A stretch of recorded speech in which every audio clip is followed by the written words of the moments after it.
हम जब रिवाज करते हैं हम फेस करते हैं।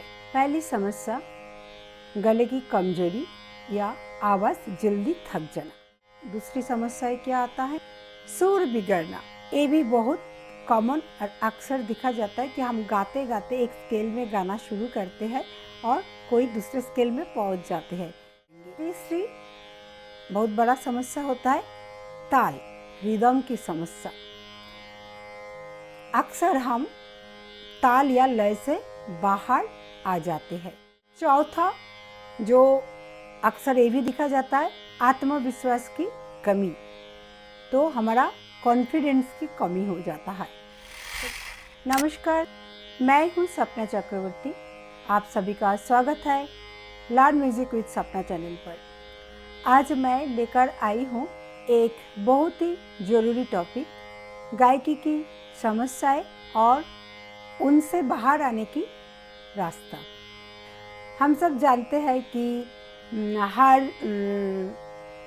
विद्यार्थी या गायक जब रियाज करते हैं तो रियाज का समय कुछ ना कुछ दिक्कतें हमारे साथ आते हैं।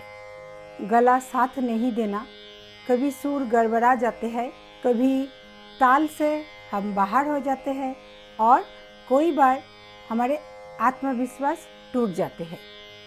लेकिन अच्छी बात यह है कि हर समस्या का हल हमारे पास है। अगर आप रोज़ सिर्फ 25 मिनट सही तरीके से अभ्यास करें तो 7 दिनों में आप अपनी गायकी में फर्क महसूस करेंगे।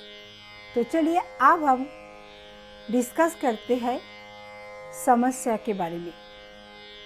साधारणतः क्या समस्याएं हम जब रिवाज करते हैं हम फेस करते हैं। पहली समस्या गले की कमजोरी या आवाज़ जल्दी थक जाना। अगर गला जल्दी थक जाते हैं तो सबसे पहले हाकार का रियाज शुरू कर दें। खासकर 50 अबव एज हो जाते हैं तो इस तरह का प्रॉब्लम बहुत ही कॉमन एक प्रॉब्लम होते हैं। तो उसके लिए आपको तुरंत हाकार का रिवाज शुरू कर देना चाहिए और हल्का हमिंग का वार्म अप शुरू कर देना चाहिए। इस वीडियो का लिंक आई बटन पे और डिस्क्रिप्शन में दिया गया है, तो आप लोग जाके ये हाकार का रिवाज पूरा देख सकते हैं कैसे आपको रियाज करना चाहिए। हर सुबह गहरी सांस ले, 4 सेकंड में सांस भरे, 4 सेकंड रोके और 6 सेकंड में छोड़े। तो इस प्रक्रिया को आप कोई बार रिपीट करें। इससे हमारा गला खुलता है और आवाज़ पर कंट्रोल आता है। चलिए देखते हैं दूसरी समस्या क्या आता है, सुर बिगड़ना। ये भी बहुत कॉमन और अक्सर दिखा जाता है कि हम गाते गाते एक स्केल में गाना शुरू करते हैं और कोई दूसरे स्केल में पहुंच जाते हैं, जिसे बड़े सहज भाषा में हम पिच चेंज हो जाना कहते हैं। एक पिच में तो गाना शुरू करते हैं लेकिन वो गाते गाते हम कोई दूसरा पिच में पहुंच जाते हैं। बहुत सारे विद्यार्थियों का ऐसे सुर कभी ऊपर चला जाता है या कभी नीचे आ जाते हैं, अपना स्केल से वो भटक जाते हैं। इसका सबसे अच्छा इलाज क्या है? इसका सबसे अच्छा इलाज है तानपुरे के साथ रोज सारे गामा पा का अभ्यास करें।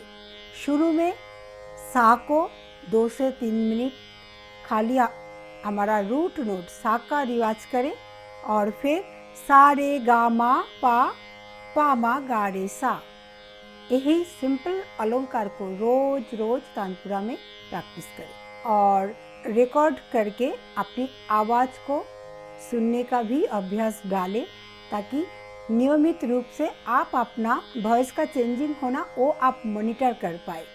तो नियमित रूप से 1 से 2 मिनट का रिकॉर्डिंग करें और उसको ध्यानपूर्वक सुने कि वो कहाँ पर बिगड़ रहा है, तो उसी जगह पर आप फिर से करेक्शन करें। नियमित ये अभ्यास करते करते आप खुद ही अपना जो प्रॉब्लम हो रहा है, कहाँ सुर ऊपर की ओर हो रहा है या सुर नीचे आ रहा है, वो आप खुद ही समझने लग जाएंगे। तीसरी बहुत बड़ा समस्या होता है ताल, रिदम की समस्या। अक्सर हम ताल या लय से बाहर आ जाते हैं।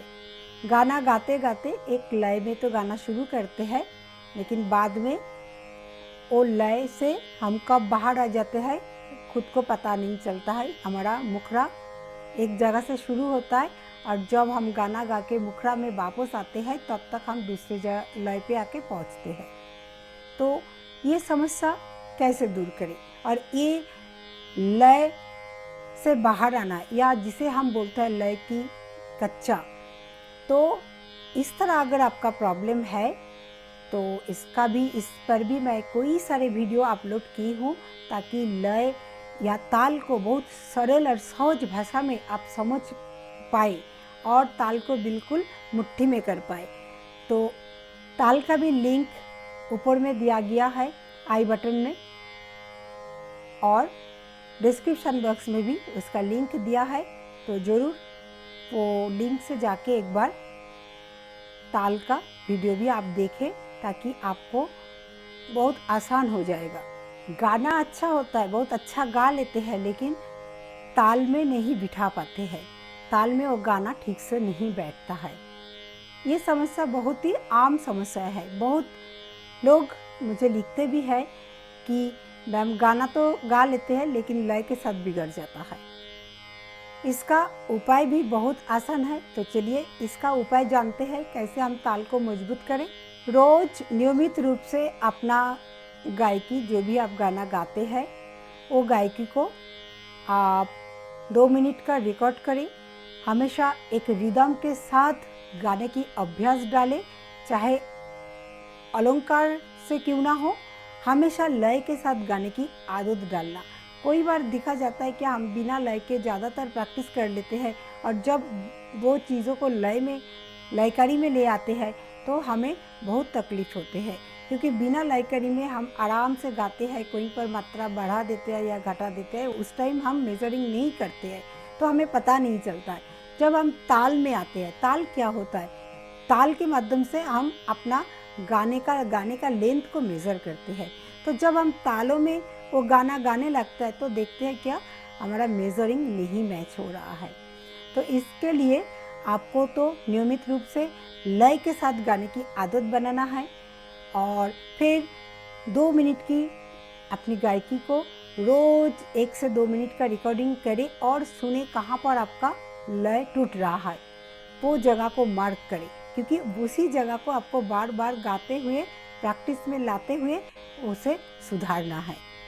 इसके उपाय में जैसे हम मेट्रोनोम या तबला का बीट ऑन करें, इसमें बहुत सरल अलंकार या पाल्टा को, एक ही पाल्टा को अलग अलग लयों में प्रैक्टिस करें, ताकि हमें अलग अलग छंद समझ में आ जाए। और इस पर भी मैंने ऑलरेडी वीडियो दे चुकी हूँ। एक अलंकार से कोई तालों को सीखने का प्रयास करें, तो इस पर भी एक वीडियो मैं दी हूँ, जिसका आई बटन में लिंक दिया गया है और डिस्क्रिप्शन में भी लिंक दिया गया है। ज़रूर वो वीडियो को देखें तो आपको लय बहुत सरल लगने लगेगा। तो आपको सीधी सी एक सिंपल अलंकार या पाल्टा को लेना है, और जैसे अलग अलग लय कहरबा, दादरा, तीन ताल, तो इसी तरह तालों में पहले अभ्यास करना शुरू करें, तो धीरे धीरे आपका लय पकड़ना बहुत मजबूत हो जाएगा। चौथा जो अक्सर ये भी देखा जाता है, आत्मविश्वास की कमी। तो हमारा कॉन्फिडेंस की कमी हो जाता है। कभी कभी ये चीज़ें हमें स्टेज पर दिखता है, कभी कभी जब हम अकेले गाना गाते हैं कोई हमें डर नहीं होता है, हम बड़े अच्छे गाते हैं। 2-4 लोगों के सामने जब गाना गाते हैं तो हमारे अंदर में एक घबराहट होती है, हम भूलने लग जाते हैं, हम लय को बढ़ा लेते हैं या घटा देते हैं, लय के बाहर हो जाते हैं, कभी हमारा पिच बदल जाते हैं। ये सारे सिम्टम दिखता है जब हमारा कॉन्फिडेंस लेवल कम हो जाते हैं। कैसे हम अपना कॉन्फिडेंस लेवल को बढ़ाएं और हमारा आत्मविश्वास में पूरा कॉन्फिडेंट दिखे, हम ना डगमगाए। कोई बार ऐसा दिखा जाता है कि स्टेज पर हम डर जाते हैं या हम गाना तो ऐसा अच्छे गाते हैं, कोई हमें गाना गाने के लिए रिक्वेस्ट करते हैं तो हम हिचकते हैं, बहुत हेजिटेशन आते हैं, मैं गाऊँ या नहीं गाऊँ, कैसे गाऊँ, क्या क्या गड़बड़ी हो जाएगी। तो ये जो शंका मन में पैदा होती है, तो ये सभी के पीछे एक ही रीज़न होता है, जब हमारा आत्मविश्वास कम हो जाते हैं। तो आत्मविश्वास बढ़ाने के लिए हम क्या करें, तो आइए जानते हैं क्या हम कैसे कॉन्फिडेंस लेवल को हाई करें। जब भी आप कोई जगह परफॉर्म करने के लिए सोचें या आपका कोई गीत या कोई बंदिश, कोई एक चैप्टर आप कंप्लीट कर लेते हैं, तो आप एक बड़ा मिरर के सामने बैठ के गाइए और सामने देखते हुए गाइए कि आप अपना आप को फेस करने की कोशिश करें। पहले बिल्कुल आँखों में आँख डाल के गाने की अभ्यास करें।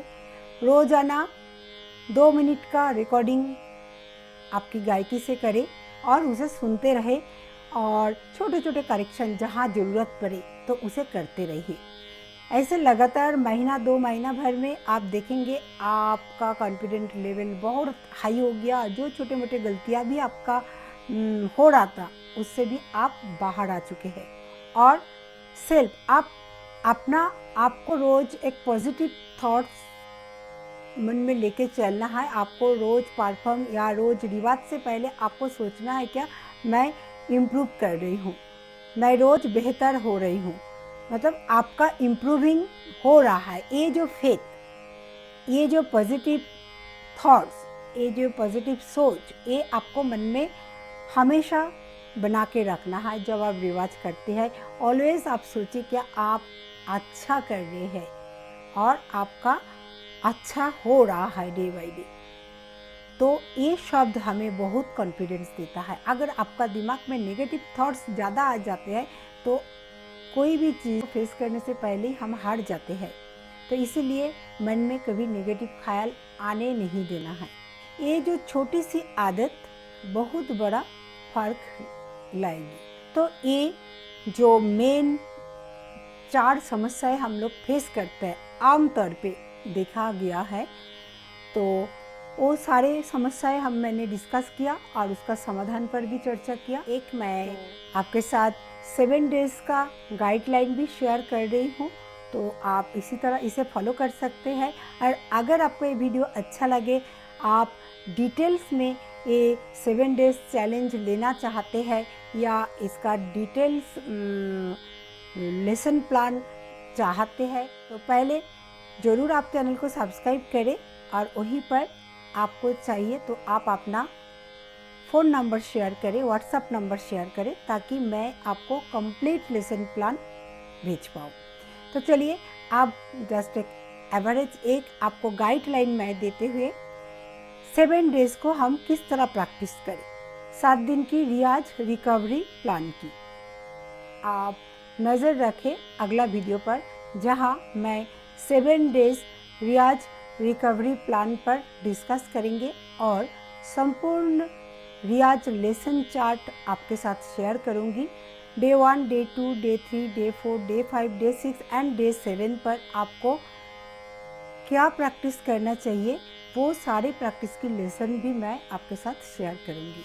तो आप नज़र रखें अगले वीडियो पर, ताकि आपको कंप्लीट जो 7 डेज रियाज रिकवरी प्लान वो मिले और उसी प्लान के साथ आप अपना 7 डेज चैलेंज को एक्सेप्ट करें और उसी तरह अपनी रियाज को आगे ले चलें। तो आज का वीडियो यहीं तक, फिर मिलेंगे अगले एपिसोड में नए वीडियो के साथ। धन्यवाद।